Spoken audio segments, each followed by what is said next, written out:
नमस्कार सांगमाने मु हूँ सविता मिश्र आपण मानी सुंदर कविता टे लिखी जदि भल लगे लाइक कमेंट शेयर करेंगे। आजर विषय हूँ मो गाँ बा छोट मोर गाँटी।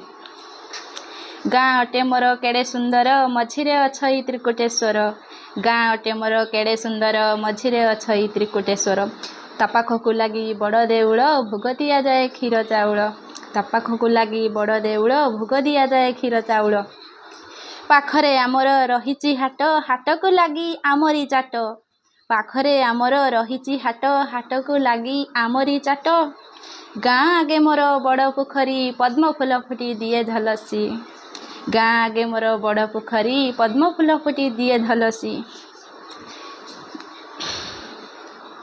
मो गाँ भितरे अनेक गली उड़ू थाए सबु धूली चंदन बरी।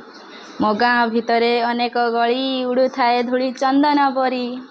गाँ अटे मोर जन्मभूमि जीवन थिला जाए भूलिबी नाही। गाँ अटे मोर जन्मभूमि जीवन थिला जाए भूलिबी नाही। रहुची नमस्कार।